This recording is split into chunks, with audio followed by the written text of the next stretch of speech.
Assalamualaikum warahmatullahi wabarakatuh. Halo semuanya. Jumpa lagi dengan saya Chow Sing Sing, kurator dari podcast Horror Night Story. Halo, apa kabar semuanya? Semoga kalian semua sehat-sehat ya. Dan seperti biasanya, pada siang hari ini saya kembali dan akan menghadirkan sebuah kisah mistis untuk kalian semua. Kisah mistis kali ini saya datangkan dari treat horornya Mas Nugro Agung yang menceritakan tentang misteri sebuah batu yang dimiliki oleh bapaknya. Saya nggak tahu ya, ini cerita dari narasumber atau Mas Nugro ya. Tapi kayaknya dari narasumber sih. Oke, daripada kita berlama-lama, mari kita simak ceritanya. Nah, aku mau minta tolong. Sebarkan sebuah cerita yang nantinya menjadi pengingat untuk semuanya, ucap bapak sambil menghisap rokok yang ia pegang. Cerita apa, Pak? Tumben, tiba-tiba bapak minta ceritanya dibagikan.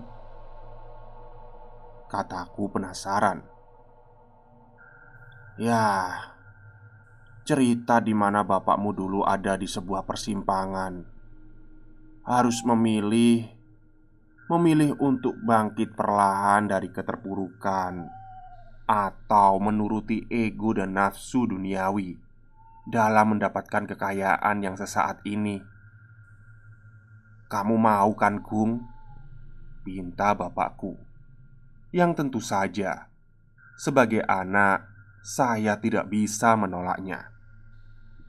Toh, ini adalah cerita pengalaman beliau yang mungkin bisa diambil nilai positifnya dan dijadikan pelajaran dalam menjalani kehidupan.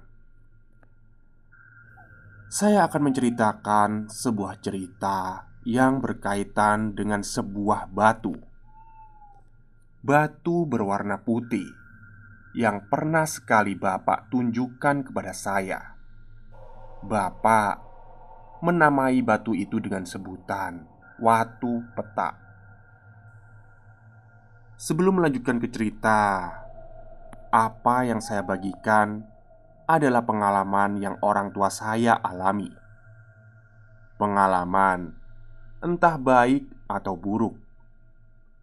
Dua-duanya memiliki fungsi yang sama, yaitu sebagai pengingat bahwasanya manusia diberikan akal dan pikiran untuk membuat sebuah pilihan.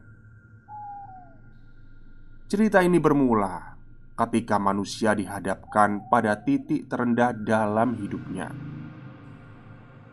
Titik di mana manusia tak bisa lagi jatuh. Ya, karena sudah mentok. Itu sudah dasarnya. Pilihannya hanya dua: naik dengan perlahan atau naik dengan menggunakan jalan pintas yang nantinya akan menimbulkan mara bahaya dan akhirnya nyawa jadi taruhannya. Tahun 2004, tahun di mana saat itu keluargaku sedang merasakan getirnya kehidupan. Kehilangan semua hal habis, sehabis-habisnya. Tidak hanya rumah yang dijual, bahkan televisi yang jadi satu-satunya hiburan saat itu harus kami jual demi untuk bertahan hidup dan melunasi segala hutang yang sudah menunggak. Bapak awalnya bilang kalau hal ini terjadi karena salah perhitungan saat produksi. Salah menggunakan uang yang kurang bijak. Tapi ternyata jawaban itu hanyalah jawaban formal demi menutupi sebuah kebenaran. Beberapa tahun sebelumnya, keluarga kami dikirim santet. Orang yang kejam mengirimkan santet yang hampir saja mencelakai kami sekeluarga, yang akhirnya memaksa bapak harus memilih satu dari tiga petaka itu. Pertengahan tahun itu, bapak mendapatkan sebuah kabar selepas pulang dari pasar tempatnya bekerja. Kabar di mana ada orang yang tertarik dengan sebuah batu yang pernah bapak ceritakan pada temannya. Batu yang tiba-tiba saja datang entah dari mana. Batu itu berwarna putih gading. Di dalamnya seperti ada titik-titik yang membuatnya berkilau saat terkena cahaya. Saat bapak menceritakan hal itu pada temannya, ternyata temannya ini memiliki kenalan, orang yang katanya adalah kolektor batu. Sampai suatu ketika, orang tersebut datang secara langsung menemui bapak di rumah guna membuktikan dan melihat langsung soal batu itu. Mungkin itu adalah awal yang dipikirkan oleh bapak. Sampai akhirnya orang tersebut bertanya, bagaimana bisa bapak mendapatkan batu itu? Sebentar, kalian jangan membayangkan kalau batu ini sudah berbentuk bulat rapi seperti batu akik yang biasa dipakai ya. Tidak, batu ini sama bentuknya seperti batu lainnya, abstrak, tidak beraturan. Hanya saja warnanya yang putih gading membuat batu itu berbeda dari batu lainnya. Pak, jenengan dapat batu ini dari mana ya? Tanya seorang laki-laki dengan umur yang mungkin kepala empat, duduk di ruang tamu sederhana. Namanya saya samarkan. Sebut saja Pak Heri. Tidak dapat dari mana-mana kok Pak, jawab bapakku. Ah, masa? Pasti jenengan narik ya? Pasti cari di gunung atau petilasan ya? Ucapnya sambil tersenyum.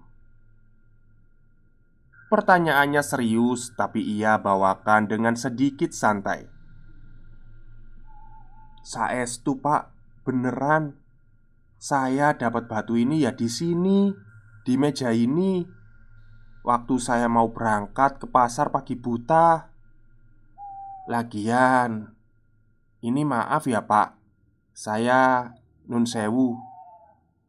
Saya kalau pergi ke petilasan, makam Sunan, itu ya tujuannya satu. Saya cuma cari keheningan, ketenangan. Saya berdoa sama yang membuat kehidupan, Gusti Allah, bukan meminta pada orang yang sudah meninggal. Saya datang ke tempat itu cuma sekedar mendoakan, bukan meminta hal yang terkait duniawi. Kalau terkait kekayaan, kesuksesan, ya kerja. Kerja saya ya di pasar. Hehehe, jawab bapak dengan tawa terkekeh. Ini batu nggak sembarangan loh Pak, ucap Pak Heri. Nggak sembarangan gimana Pak? Tanya bapak. Batu ini punya khasiat Pak, punya kegunaan. Boleh saya bawa? Mau tak jualin nggak? Pak Heri tiba-tiba menawarkan hal yang bagi bapak itu pertama kali ia dengar. Memangnya bisa Pak, batu kayak gini dijual? Tanya bapak dengan wajah penasaran. Bisa Pak, ini bisa dijual. Kalau boleh saya pinjem. Nanti saya bawa ke kota di selatan pulau ini. Pasti bisa terjual mahal," ucap Pak Heri penuh keyakinan. "Ah, masa sih Pak? Memangnya batu seperti ini bisa laku berapa?" tanya bapak dengan penasaran. Berapa ya? Ratusan juta mungkin? Atau bisa lebih? Ya nanti kalau terjual kita bisa bagi hasil pak, ucap Pak Heri mencoba terus meyakinkan bapak.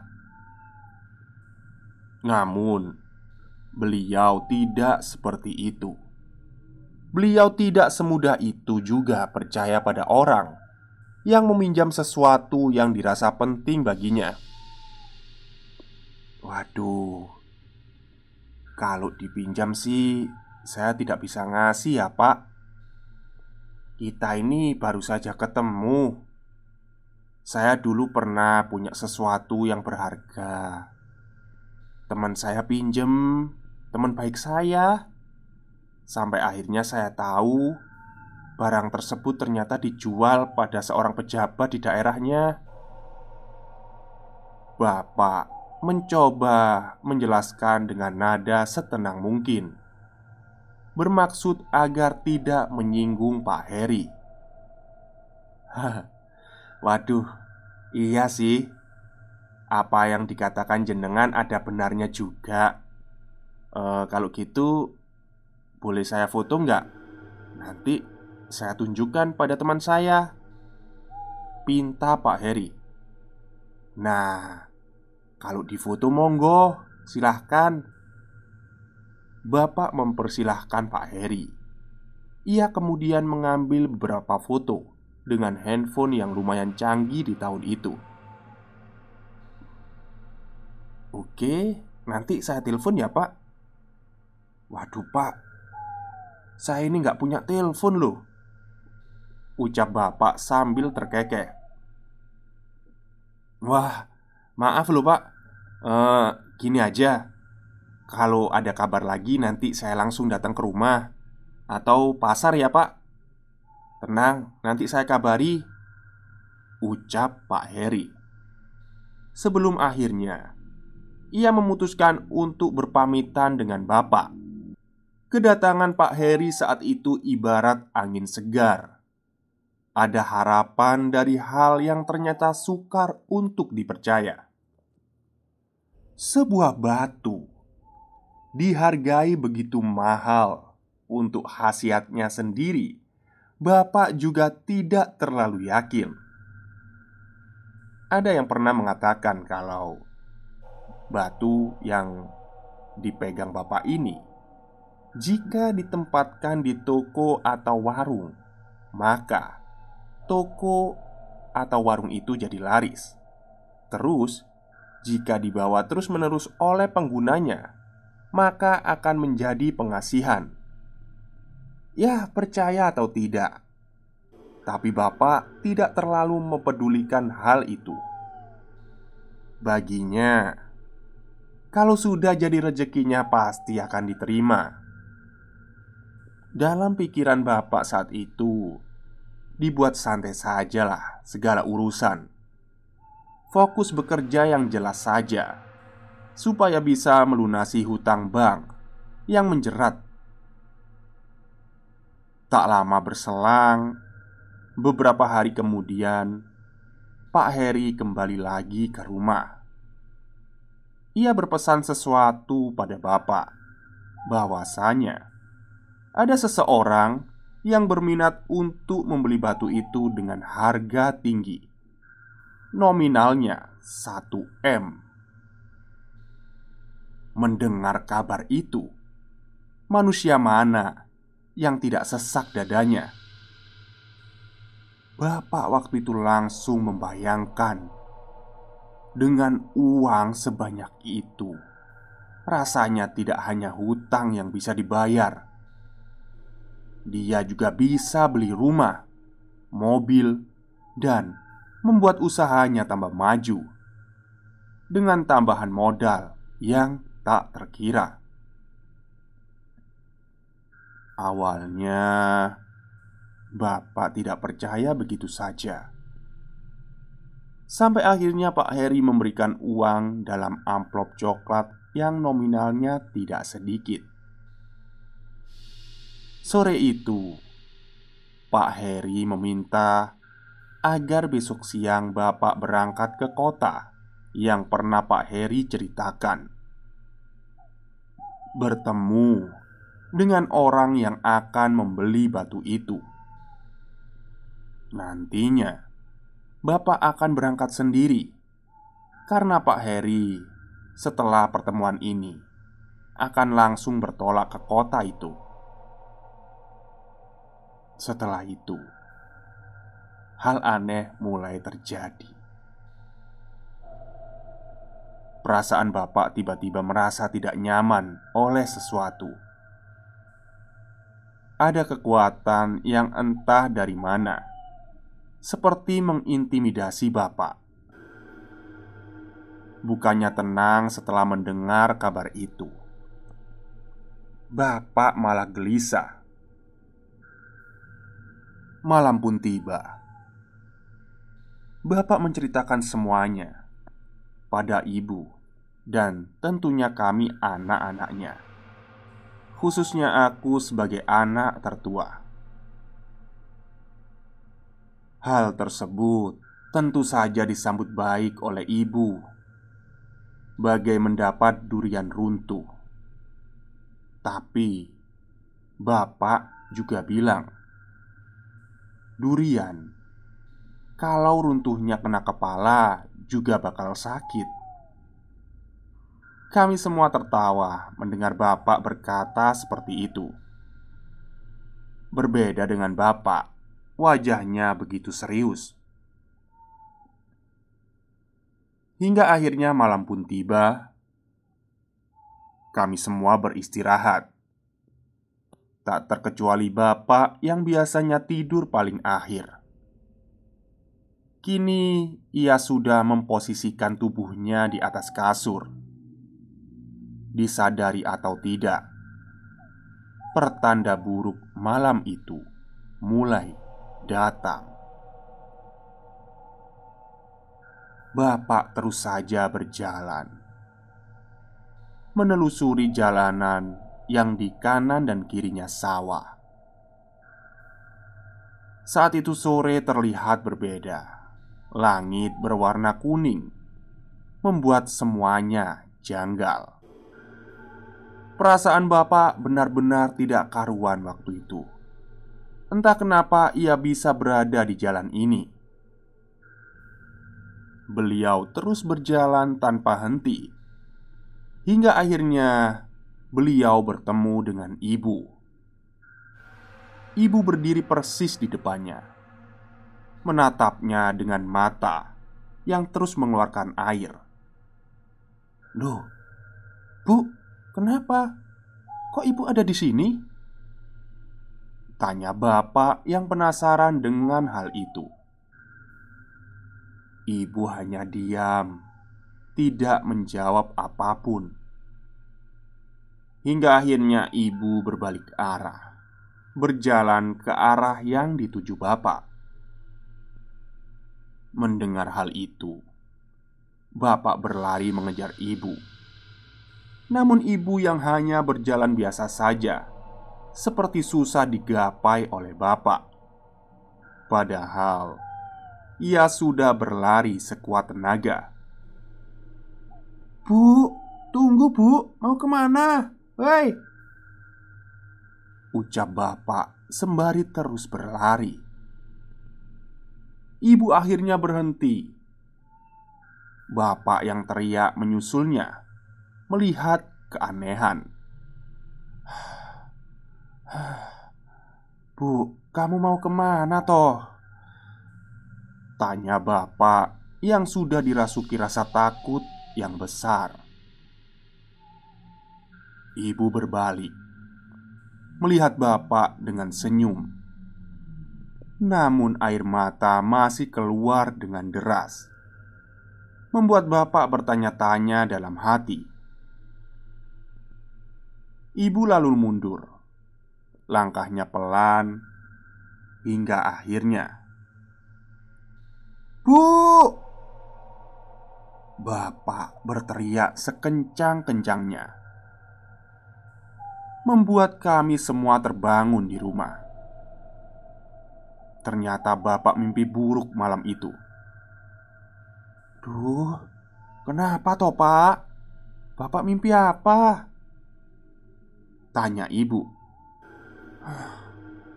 "Aduh, aku mimpi kamu terjun ke jurang. Dalam sekali bu. Saking dalamnya jurang itu warnanya hitam. Aduh, ono opo toh iki? Apa artinya ini semua?" Tanya bapak pada ibu. "Pak, mungkin bapak kecapean. Banyak yang akhir-akhir ini bapak pikirkan kan?" ucap ibu yang mencoba menenangkan. "Bu, perasaanku gak enak. Aku harus cari tahu. Aku harus cari tahu besok. Bu, uang yang di amplop coklat belum kamu gunakan kan?" ucap bapak mencoba memastikan. "Aduh, buru-buru. Ngasih tahu aja udah malam. Masih tuh di laci lemari. Kenapa memangnya pak?" kata ibu balik bertanya. "Perasaanku gak enak bu sama uang itu. Maaf ya bu.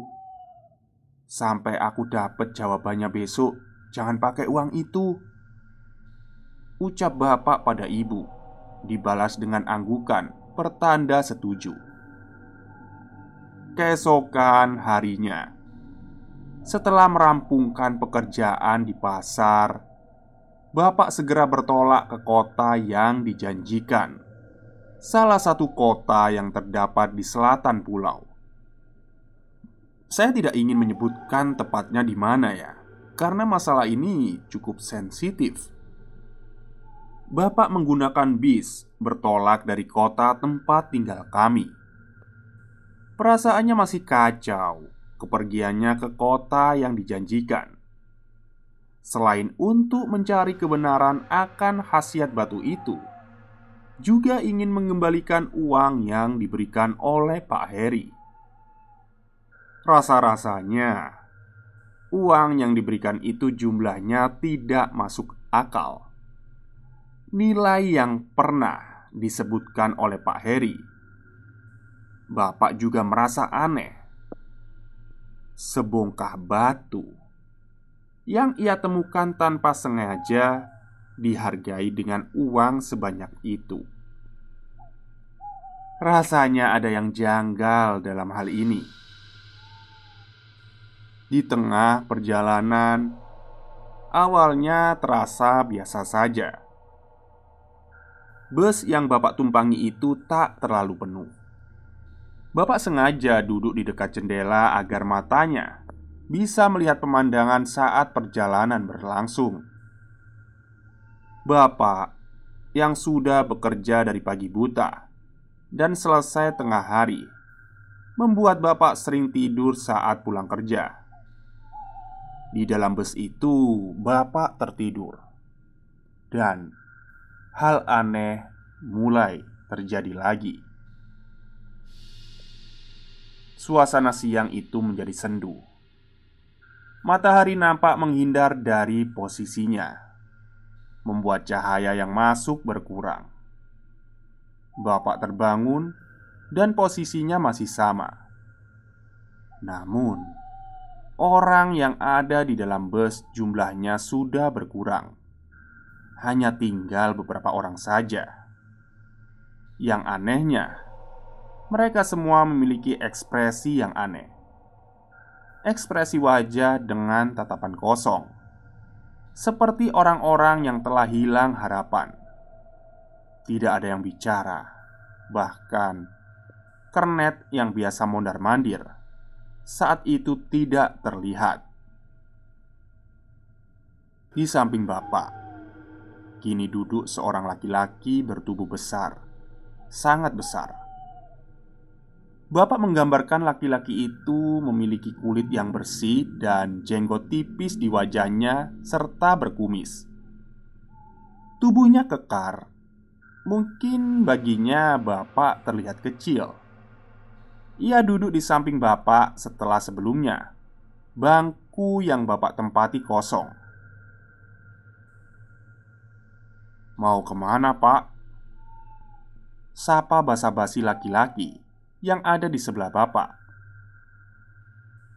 Mau ke kota C, Pak," jawab bapak singkat. "Saya sarankan jangan ya, Pak. Saestu jangan," ucap orang itu.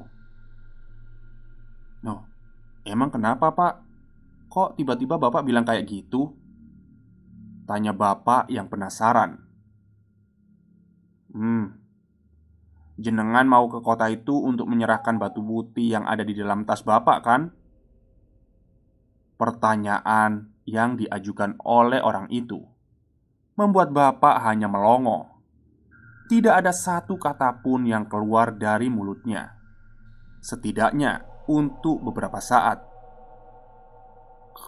"Kok jenengan tahu?" tanya bapak dengan nada agak terbata-bata. "Saya tahu. Maka dari itu, saya sarankan urungkan aja rencananya."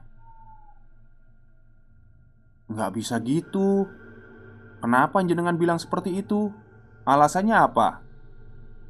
tanya bapak kembali, mencoba mempertegas dan menjelaskan apa yang sebenarnya ingin orang itu sampaikan. "Saya bilang urungkan, ya urungkan," ucap laki-laki itu. Wajahnya memerah, tanda ia sangat marah dengan pertanyaan yang diajukan bapak. Tiba-tiba saja badan orang itu menjadi semakin besar dan besar. Bapak hanya diam, tak bisa mengatakan apa-apa. Kini bapak berada di hutan pinus dengan pohon-pohon yang menjulang tinggi, membuat hanya sedikit cahaya yang bisa menembus ke dalamnya. Bapak yang telat menyadari hal itu hanya bisa diam dalam ketakutannya, mencoba memahami situasi saat ini. Namun hal tersebut memang tidak bisa masuk akal di pikiran manusia. Aku yang ada di situ. Aku yang ada di dalam batu itu. Aku yang kamu temukan. Aku yang milih kamu, ucap sosok besar itu dengan cahaya kuning yang menyinari bagian belakangnya. "Ngapunten, maaf, saya tidak mau mengganggu. Saya tidak paham dengan Anda. Maaf, maaf," ucap bapak terbata dengan tubuh gemetar, ketakutan, dan diintimidasi. Aku yang berada di batu itu. Aku tidak sudi kamu bawa pada orang lain. Aku nggak setuju jika harus pindah tangan. Mendengar penjelasan itu, lambat laun bapak mulai teringat dengan apa yang dikatakan oleh Pak Heri tentang keistimewaan batu itu.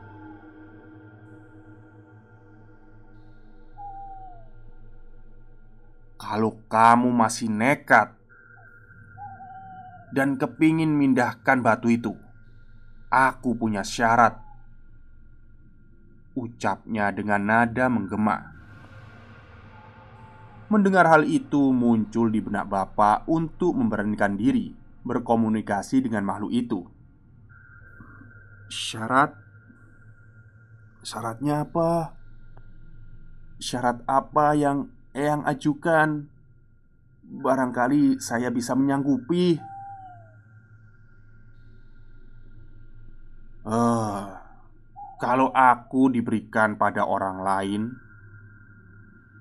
kalau aku pindah tangan dari tanganmu, aku minta teman. Minta teman. Orang yang paling kamu sayangi harus ikut aku, ucap sosok itu. Siapa yang Eyang pilih? Tanya bapak dengan wajah tertunduk. Istrimu.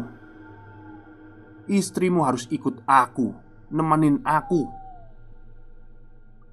Mendengar jawaban itu membuat badan bapak kaku. Ia tidak bisa lagi berkata. Ia hanya bisa melihat sosok itu yang lambat laun mendekatinya. Saat jarak semakin dekat, ia berkata untuk terakhir kalinya, "Kamu yang bisa memilih. Keputusan ada padamu." Mata bapak mendadak terbuka. Ia kini terbangun dari tidurnya. Tidur yang cukup lama tanpa ia sadari. Oke, karena ini ceritanya lumayan panjang ya. Jadi seperti biasa akan saya bagi jadi dua bagian. Dan bagian keduanya akan saya tampilkan di esok harinya. Baik, mungkin itu saja cerita pada siang hari ini. Kurang lebihnya saya mohon maaf. Wassalamualaikum warahmatullahi wabarakatuh.